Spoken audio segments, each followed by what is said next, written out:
Do nagrania tego filmu zainspirował mnie jeden z widzów, który pod pierwszym materiałem, jaki wrzuciłem w tym sezonie, zaproponował, żebym wytypował czołówkę Pucharu Świata na ten sezon, a także miejsca Polaków i czołówki poszczególnych turniejów, a na koniec sezonu porównał moje przewidywania z rzeczywistością. Nigdy wcześniej czegoś takiego nie nagrywałem, ale sam pomysł uznałem za ciekawy, a skoro komentarz miał pod tym filmem najwięcej lajków ze wszystkich, to stwierdziłem, że możemy przeprowadzić tutaj taką zabawę. Tak więc możecie podziękować w komentarzu widzowi o niku Mede, ponieważ dzięki niemu robię dodatkowy, że się tak wyrażę, gratisowy film poza głównym harmonogramem.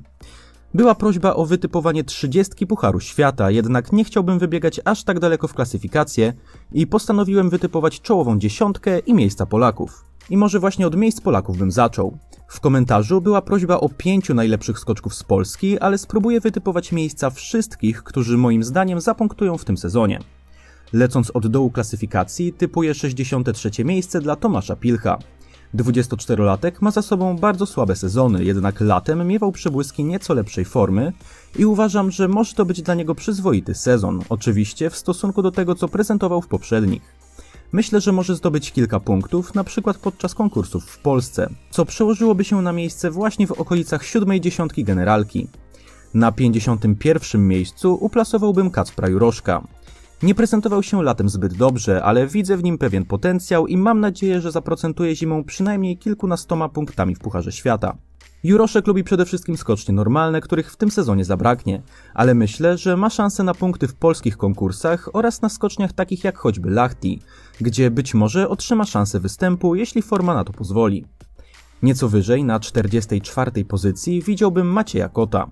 33-latek od dawna nie potrafi odnaleźć dobrej formy, jednak uważam, że wciąż drzemie w nim duży potencjał, którego niestety nie potrafi pokazać ze względu na psychikę. Wielokrotnie mieliśmy do czynienia z sytuacjami, gdzie na treningach prezentował się naprawdę dobrze, a w konkursie zawodził. Na starcie tego sezonu znowu wydaje się, że wskoczył na całkiem niezły poziom, ale obawiam się, że nieumiejętność opanowania emocji dotknie go po raz kolejny i sezon zakończy z maksymalnie kilkudziesięcioma punktami na koncie. Mimo wszystko myślę, że będzie to dla niego nieco lepszy sezon niż poprzedni. Pora na dość duży przeskok na miejsce 24, na którym widziałbym Dawida Kubackiego. Wielu spodziewa się pewnie dużo lepszych wyników w jego wykonaniu, jednak moim zdaniem niewiele na to wskazuje. Za Kubackim fatalna zima i bardzo niestabilne lato, gdzie w skokach konkursowych popełniał mnóstwo technicznych błędów. Oczywiście istnieje możliwość, że na ostatniej prostej przygotowań poczynił ogromne postępy, ale jeśli tak się nie stało, to uważam, że ten sezon będzie dla niego podobny do poprzedniego. Może odrobinę lepszy, bo przypomnę, że poprzedni zakończył na miejscu 28, więc teraz typuję, że pójdzie mu odrobinę lepiej. Na miejscu 21 postawiłbym Piotra Żyłę. Tu sytuacja podobna do tej z Kubackim. Uważam, że poprawi się nieco względem zeszłego sezonu, w którym zajął miejsce 25, jednak trzeba pamiętać, że jest świeżo po kontuzji, a jeszcze w trakcie sezonu skończy 38 lat. W takiej sytuacji bardzo ciężko będzie mu powrócić do czołówki. Przez większość sezonu może skakać nawet słabiej od Kubackiego, ale dałem mu wyższą pozycję, bo uważam, że dużo punktów odrobi na skoczniach mamucich i zaliczy pewnie niezłą końcówkę sezonu w Vikersund i Planicy. Jedno oczko wyżej, na miejscu 20 uplasowałem Jakuba Wolnego. Numer 3 polskiej kadry w okresie letnim nie został powołany na zawody w Lillehammer, co pokazuje, że jego forma nieco osłabła, ale myślę, że w dalszej części sezonu pokaże jeszcze na co go stać. Podobnie jak w przypadku Żyły, dużo punktów powinien uzbierać na skoczniach mamucich. Myślę, że będzie to dla niego udany sezon, choć niekoniecznie rewolucyjny. Myślę, że swoje miejsce z zeszłego sezonu poprawi również lider polskiej kadry z poprzedniej zimy, czyli Aleksander Zniszczoł, któremu przypisałem miejsce 17. Uważam, że będzie to dla niego podobny sezon do poprzedniego, być może nawet z lekką poprawą wyników.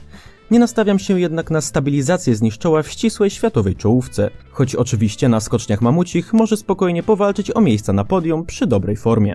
Została nam już tylko dwójka Polaków. Na miejscu 15 uplasowałbym Kamila Stocha.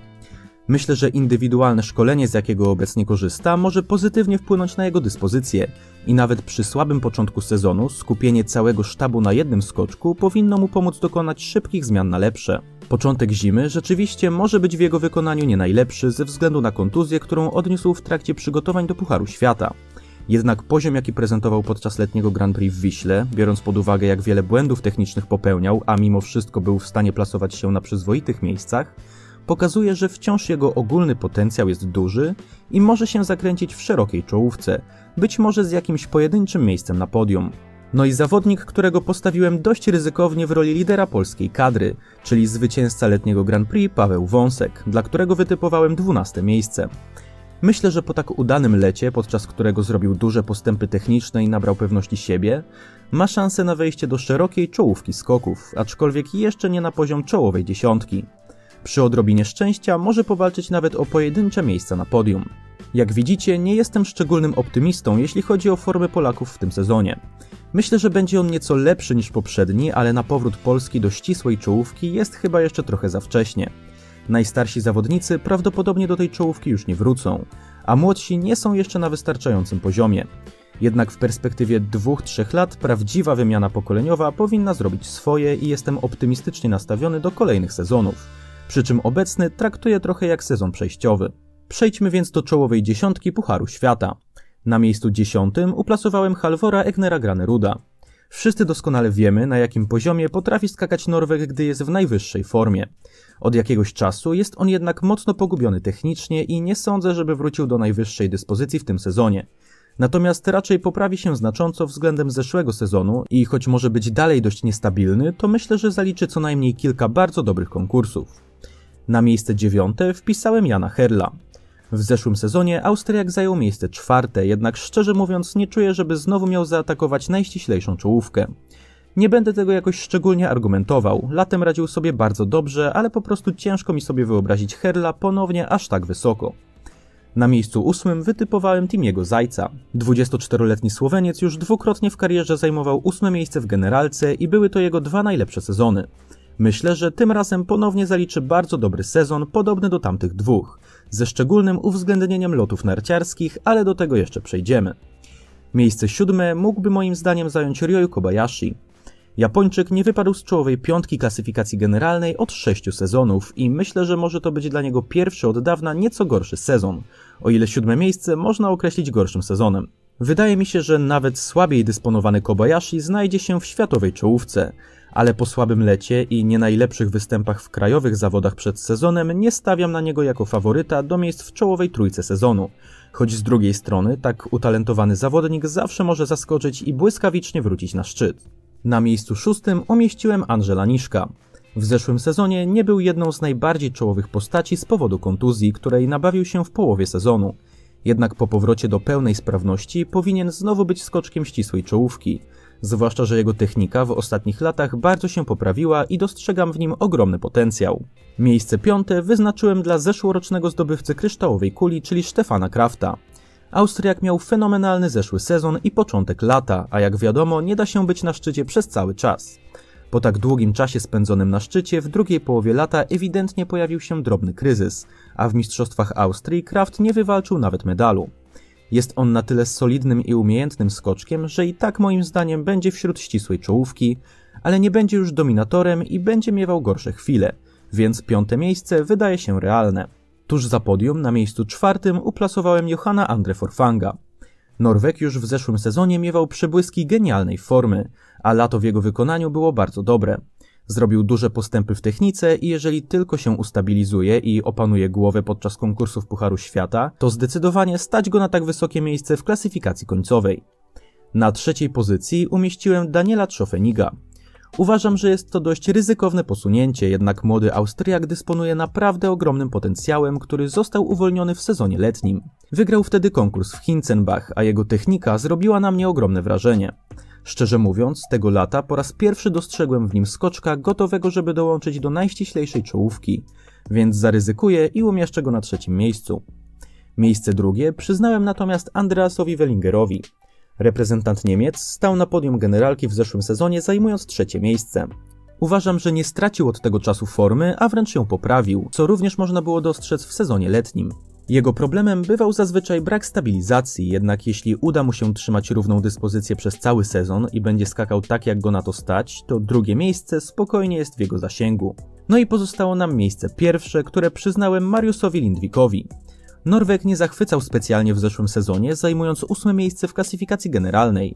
Jednak jego forma w sezonie letnim była niesamowita. Wygrał każdy konkurs letniego Grand Prix, w którym startował. Był bardzo stabilny, a jego skoki wyglądały niemal perfekcyjnie. A przypomnijmy, że w swojej karierze zdobywał już złoto olimpijskie czy złoto Mistrzostw Świata w lotach, a w całym Pucharze Świata w sezonie 2021-22 zajął 3. miejsce.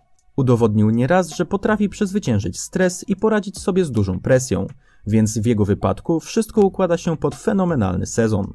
Przerobiliśmy w ten sposób główną część naszej zabawy, czyli typowanie Pucharu Świata.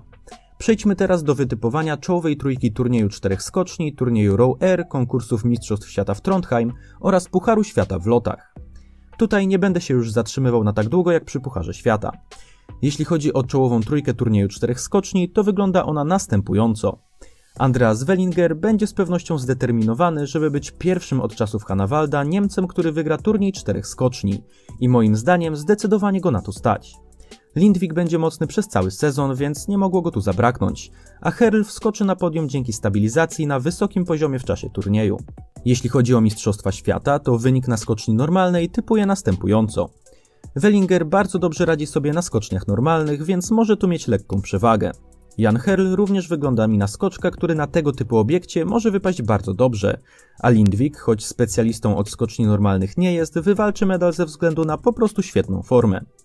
Na dużej skoczni widzę już Lindvika ze złotym medalem, Forfanga, który również woli duże skocznie ze srebrem, a z brązowym medalem specjalistę od Mistrzostw Świata, czyli Stefana Krafta. W rower czołowa trójka prezentuje się następująco. Lindvik jest dobrym lotnikiem, więc z pewnością wykorzysta konkursy w Vikersund i będzie zmobilizowany, żeby wygrać turniej na własnej ziemi. Timi Zajc również wykorzysta loty w Vikersund, żeby przesunąć się na czołowe miejsca w turnieju, a Forfang wykorzysta przewagę własnej ziemi oraz tego, że również potrafi dobrze latać na skoczniach mamucich. Na koniec zostawiłem jeszcze czołową trójkę Pucharu Świata w lotach. Tutaj w roli faworyta do zwycięstwa upatruję Timiego Zajca, który moim zdaniem ma największy potencjał w kontekście lotów narciarskich ze wszystkich aktywnych skoczków.